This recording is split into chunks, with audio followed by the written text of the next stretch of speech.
ಈ ನಡುವೆ SIT ಕಸ್ಟಡಿಯಲ್ಲಿ ಇರತಕ್ಕಂತ ಪ್ರಜ್ವಲ್ ಅವರನ್ನ ಪಂಚನಾಮೆ ಮಾಡೋದಕ್ಕೆ ಅಂತ ಬೇರೆ ಬೇರೆ ಸ್ಥಳಗಳಿಗೆ ಕರ್ಕೊಂಡು ಹೋಗಬಹುದು. ಇವತ್ತು ಹೊಳೆನರಸೀಪುರಕ್ಕೆ ಕರ್ಕೊಂಡು ಹೋಗತಕ್ಕಂತ ಸಾಧ್ಯತೆ ಇದೆ.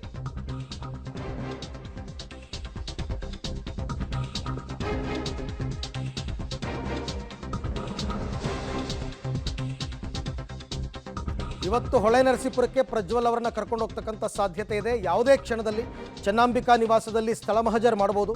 ಹೊಳೆನರಸೀಪುರ ಪೊಲೀಸರಿಗೆ ಭದ್ರತೆಗೆ ಸೂಚಿಸಿದಾರಂತೆ SIT ಅವರು. ಸ್ಥಳ ಮಹಜರ್ ನಡೆಸಿ ಸಾಕ್ಷ್ಯನ ಕಲೆ ಹಾಕಬೇಕು. ಈಗಾಗಲೇ ಯಾರು ದೂರುದಾರರಿದ್ದರೂ ಅವ್ರನ್ನ ಕರ್ಕೊಂಡು ಬಂದು ಸ್ಥಳ ಮಹಜರ್ ಮಾಡಿದ್ದಾರೆ. ಆರೋಪಿಯನ್ನು ಕೂಡ ಕರ್ಕೊಂಡು ಹೋಗಬೇಕಾಗುತ್ತೆ ಫಾರ್ಮ್ಯಾಲಿಟೀಸ್ ಪ್ರಕಾರ. ಹಾಗಾಗಿ ಈಗ ಆರೋಪಿಯನ್ನು ದೂರುದಾರರು ಯಾವ್ಯಾವ ಜಾಗದಲ್ಲಿ ತಮಗೆ ಲೈಂಗಿಕ ಕಿರುಕುಳ ಆಗಿದೆ, ಅತ್ಯಾಚಾರ ಆಗಿದೆ ಅಂತ ಹೇಳಿರ್ತಾರೋ ಆ ಎಲ್ಲ ಸ್ಥಳಗಳಿಗೂ ಕೂಡ ಕರ್ಕೊಂಡು ಹೋಗ್ತಾರೆ. ಈ ನಡುವೆ ಭವಾನಿ ರೇವಣ್ಣ ವಿರುದ್ಧ ಲುಕೌಟ್ ನೋಟಿಸ್ ಏನಾದರೂ ಜಾರಿಯಾಗುತ್ತಾ ಅಂತಕ್ಕಂಥ ಇನ್ನೊಂದು ಪ್ರಶ್ನೆ ಕಾಡ್ತಾ ಇದೆ.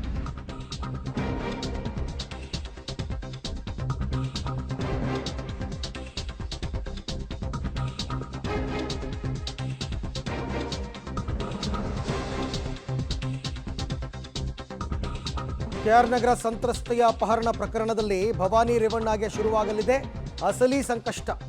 ಭವಾನಿ ರೇವಣ್ಣಗೆ ಲುಕೌಟ್ ನೋಟಿಸ್ ಜಾರಿಯಾಗುವಂತಹ ಸಾಧ್ಯತೆ ಕೂಡ ಇದೆ. ಇವತ್ತು ಸಾಯಂಕಾಲದ ಒಳಗೆ ಭವಾನಿ ಅವ್ರು ಸಿಗಲಿಲ್ಲ, SIT ಅವರಿಗೆ ಬರಲಿಲ್ಲ ಅಂದರೆ ಲುಕೌಟ್ ನೋಟಿಸನ್ನು ಜಾರಿ ಮಾಡ್ತಾರೆ. ಮೇ 8ನೇ ತಾರೀಕಿನಿಂದ ಕೂಡ ನಾಪತ್ತೆಯಾಗಿದ್ದಾರೆ ಭವಾನಿ ಅವರು. ಸೊ ಹಾಗಾಗಿ ಈಗ ಲುಕೌಟ್ ನೋಟಿಸ್ ಜಾರಿ ಮಾಡದೆ ಬೇರೆ ದಾರಿ ಇಲ್ಲ. ಅವರ ಪುತ್ರ ಪ್ರಜ್ವಲ್ ರೇವಣ್ಣಗೂ ಕೂಡ ಆರಂಭದಲ್ಲಿ ಲುಕೌಟ್ ನೋಟಿಸ್ ಜಾರಿ ಮಾಡಿದರು.